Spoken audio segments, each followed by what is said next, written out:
Pero el don no fue como la transgresión, porque si por la transgresión de aquel uno murieron los muchos, abundaron mucho más para los muchos la gracia y el don de Dios por la gracia de un hombre, Jesucristo. Y con el don no sucede como en el caso de aquel uno que pecó, porque ciertamente el juicio vino a causa de un solo pecado para condenación, pero el don vino a causa de muchas transgresiones para justificación.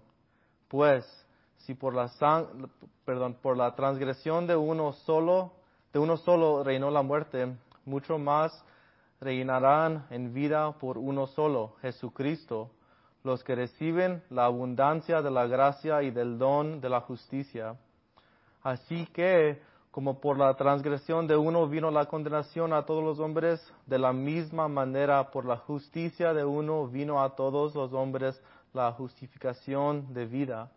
Porque así como por la desobediencia de un hombre los muchos fueron constituidos pecadores, así también por la obediencia de uno los muchos serán constituidos justos. Pero la ley se introdujo para que el pecado abundase, mas cuando el pecado abundó, sobreabundó la gracia, para que así como el pecado reinó para muerte, así también la gracia reine por la justicia para vida eterna, mediante Jesucristo, Señor nuestro. Oremos, hermanos. Padre Celestial, para un poco del contexto, en Romanos 5, Pablo ha estado comunicando la justificación por la fe, aparte de las obras. Y este capítulo en Romanos 5 siempre ha sido uno de los capítulos distintivos que se utiliza para defender esta gran doctrina de la justificación de la fe. Y Pablo quiere enseñarnos cuándo Dios mandó a Jesús.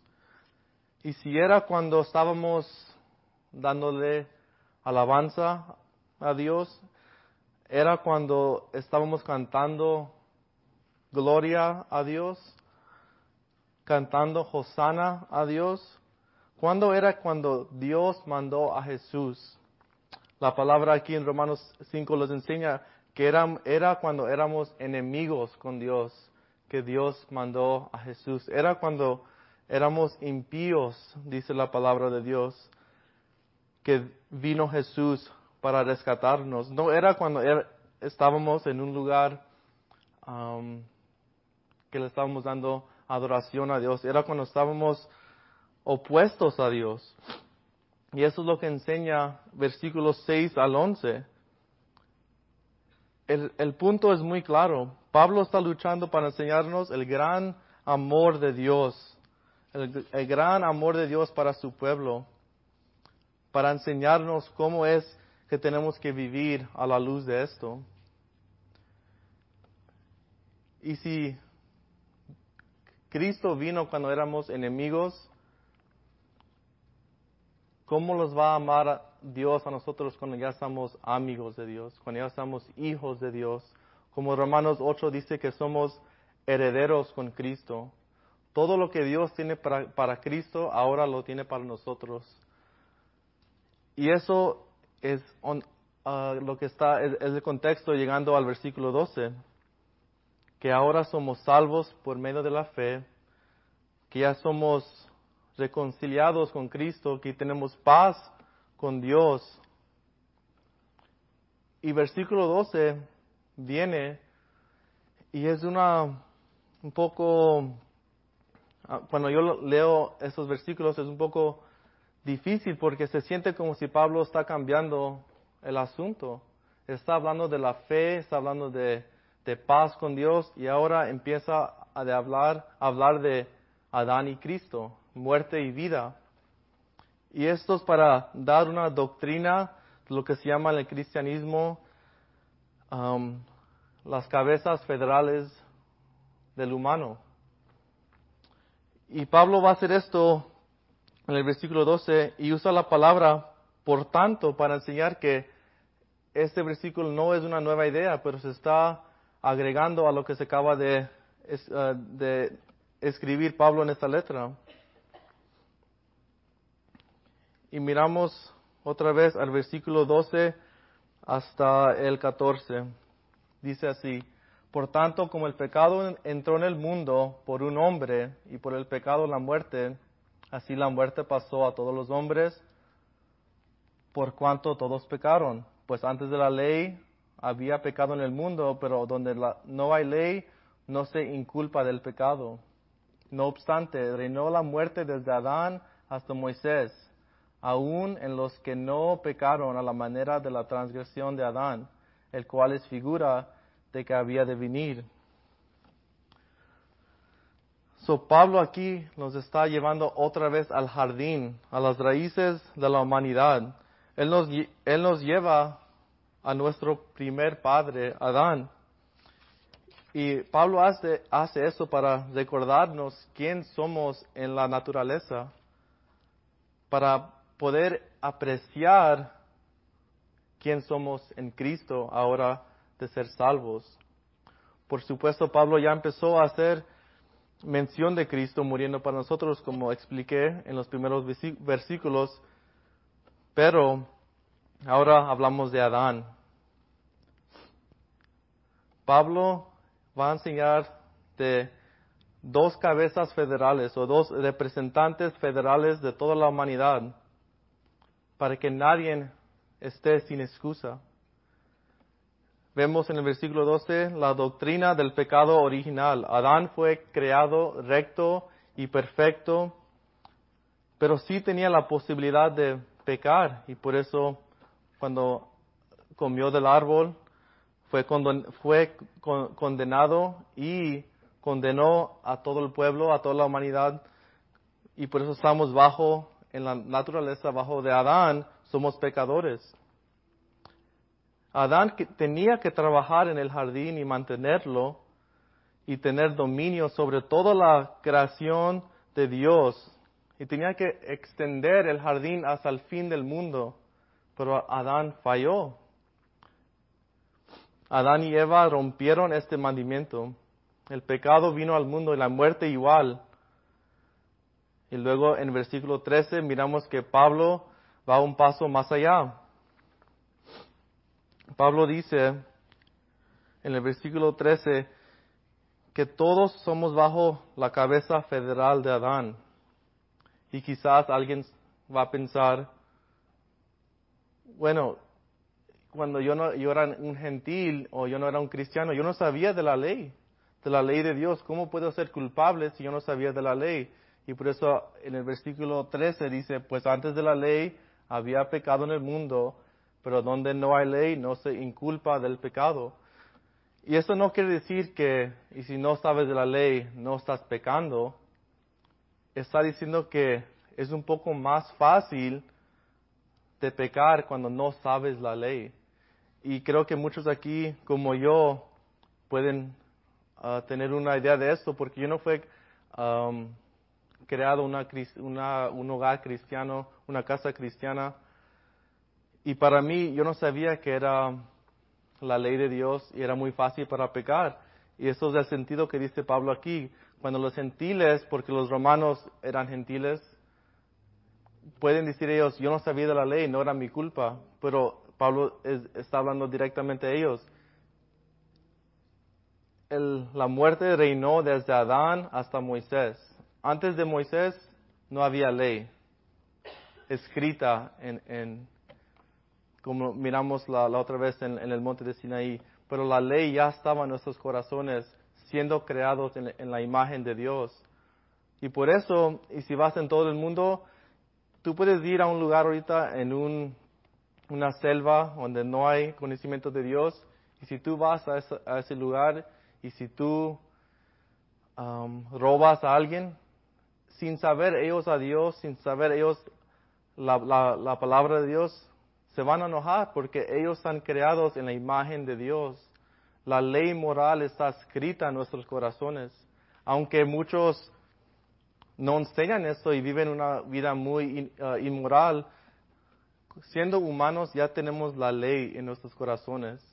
Y Pablo enseña aquí, antes de Moisés, la muerte ya estaba reinando. So, no hay excusa para nadie. Todos somos culpables de quebrar la ley. Y miramos esto cuando el diluvio vino y mató a todos, menos 8 personas. Cuando Dios quemó a Sodoma y Gomorra, Dios ya estaba condenando a los pecadores antes de la ley que se dio a Moisés. Pero llegamos ahora al versículo 14, al fin del 14, dice unas palabras muy interesantes y esto es donde nos vamos a enfocar para el resto del sermón. Dice que, así dice, no pecaron a la manera de la transgresión de Adán. Hablando de Adán, dice la palabra de Dios, el cual es figura del que había de venir. Es figura del que había de venir. Y esas palabras son muy, muy importantes. Porque miramos que hay 2 personas aquí, Cristo o Adán. En 1 Corintios 15 dice que Cristo es el último Adán. Y otra vez, palabras muy interesantes. ¿Qué es lo que quiere decir Pablo aquí con estas palabras? Y para mí, ese es una de las secciones de la palabra más favorito para mí, porque enseña la historia de redención de Dios. En todas esas páginas antes de esto, cómo es que se cumple toda la redención de Dios en Cristo. Y vamos a ver unas diferencias ahorita entre Adán y Cristo. Yo creo que hay muchas diferencias, pero yo noté 10 para ustedes, para enseñar cómo Cristo y Adán son similares, pero también muy diferentes. Voy a dar esta lista ahorita. Primeramente, número 1, Cristo y Adán son cabezas federales, como ya expliqué, o representantes federales. Ellos representan a toda la humanidad y todos están bajo de ellos. Solamente puedes estar en Cristo o Adán. No hay de otra. Pero uno representa con vida eterna y uno con muerte eterna. Número 2, Cristo y Adán son ambos llamados hijos de Dios, pero uno es un hijo celestial y uno un hijo terrenal. Uno nació cuando Dios le dio vida y uno es el Dios que da vida. Número 3, Cristo y Adán son ambos sacerdotes y reyes. Ambos deben de llevar a su pueblo en adoración a Dios, pero solo uno lo hace. Número 4, Adán estaba en cargo de la primera creación. Dios le dijo a Adán que tenía que mantener el jardín, tenía que tener dominio sobre la tierra, pero falló. Y ahora ahora Cristo es el rey de la nueva creación. Y está recuperando todo lo que Adán perdió. Número 5, Dios le dio a Adán una novia de su cuerpo. Sabemos la historia cuando Dios creó a Eva del costilla, gracias, de Adán, y era de su carne, era de su cuerpo. Y Adán tenía que ser su líder, tenía que amarla. Y hay algo lo que a mí me encanta de Dios, como Él recupera todo para Cristo. Porque también Cristo sí tiene una novia, la iglesia. ¿Y cómo se llama la iglesia? El cuerpo de Cristo. So, miramos, el cuerpo de Adán creó a Eva y el cuerpo de Cristo es la iglesia. Y Adán tenía que mantener y guardar a Eva, y ahora Cristo los mantiene y los sostiene a los otros. So, miramos muchas cosas que hay similares entre Adán y Cristo, pero Cristo es el último Adán, el mejor Adán. Número 6, Dios le dio a Adán en el jardín un pacto de obras. Y si hubiera guardado los mandamientos de Dios, Adán iba a llevar a su pueblo, a su familia, a la humanidad, a la gloria, para poder disfrutar del paraíso para siempre. Pero sabemos que no lo hizo. Pero igual, Dios el Padre le da al Dios el Hijo, al Cristo, un pacto de obras. Y cuando Él vino a la tierra, Él cumplió cada mandamiento de Dios perfectamente. Otra vez, Cristo está recuperando todo lo que Adán perdió en el jardín. Podemos mirar qué similares son Adán y Cristo, pero a la misma vez qué opuestos son uno al otro. Número 7, Dios le dijo a Adán que tenía que multiplicar y llenar la tierra. ¿Y cómo es que Cristo logra hacer esto?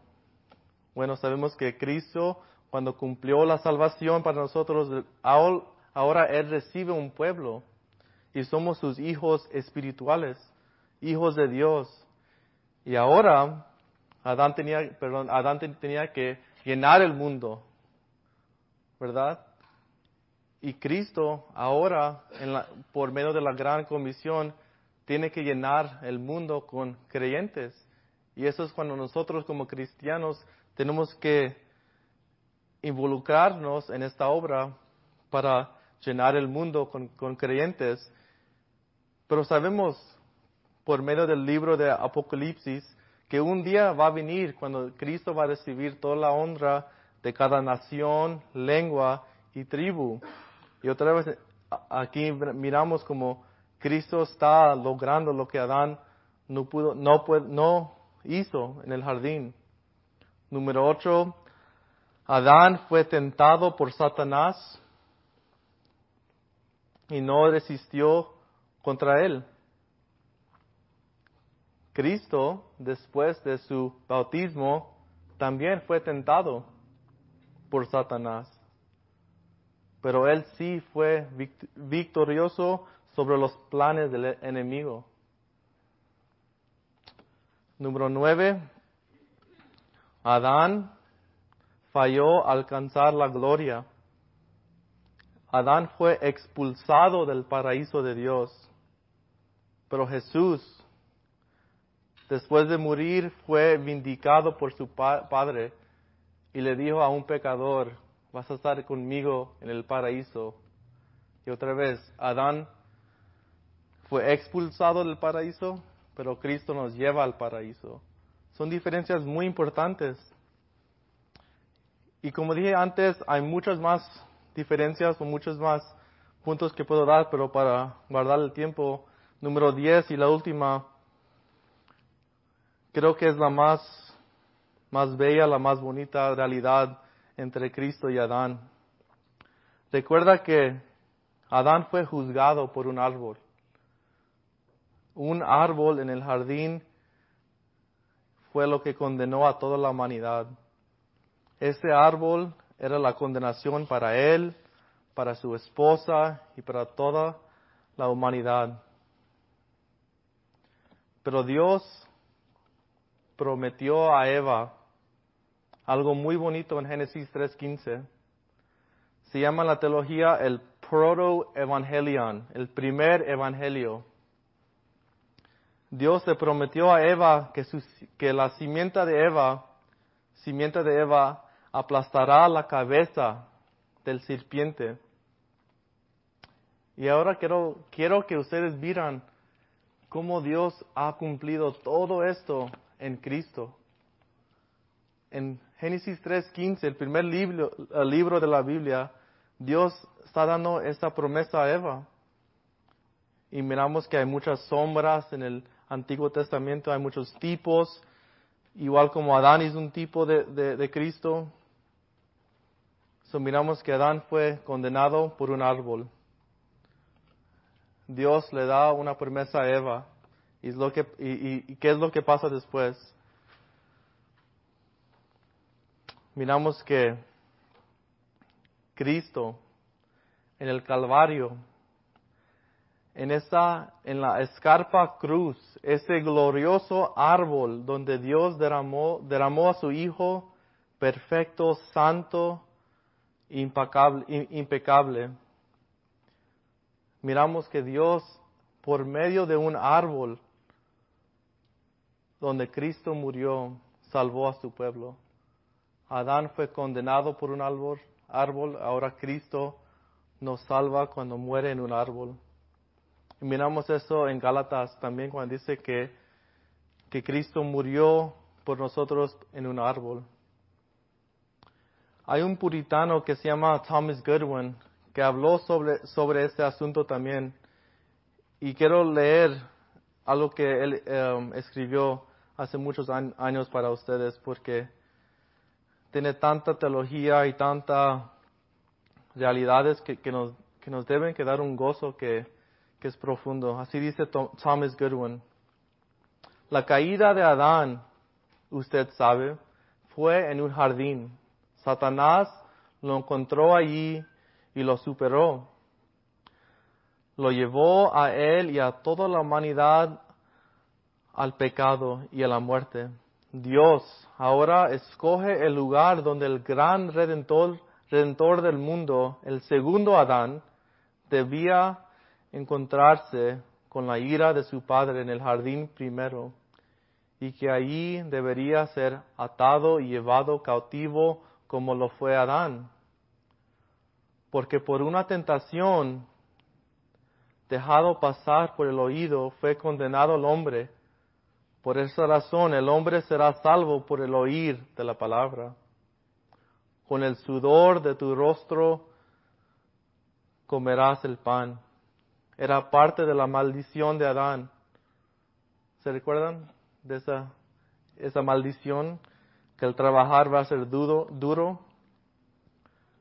Pero dice así, Cristo sudó gotas de sangre por esto. Era la fuerza de esa maldición que lo causó. Espinas y abrojos te producirá. Cristo fue crucificado con una corona de espinas. La desobediencia de Adán fue actuada en el jardín y Cristo, ambos su obediencia activa y pasiva también fue en el jardín. Y por lo último, como el primer comenzó de su humillación fue en el jardín, entonces su último paso fue también en un jardín. Él fue sepultado, pero no en sino en otro jardín. Así el tipo, Adán, y la cosa tipificada o simbolizada responden uno al otro. So, Adán era un tipo de Cristo, pero un tipo que falló. Y Cristo viene y logra todo lo que Adán no pudo hacer. Pero miramos que ahí no se acaba Pablo de hablar. Empieza de hablar algo de la justicia que se nos da, porque sabemos que la muerte de Jesús nos da expiación del pecado.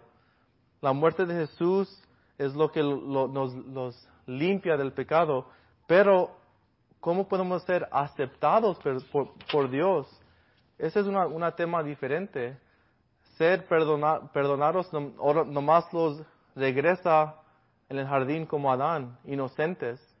Pero no hay una justicia, no hay méritos que tenemos para entrar con Dios. So, algo tiene que pasar.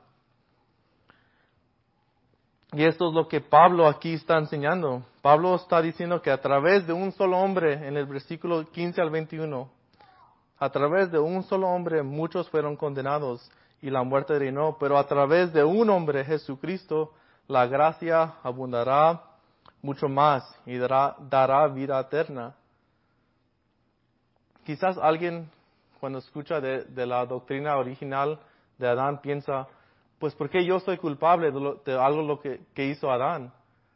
¿Por qué yo soy condenado pero Adán fue el que pecó y no yo.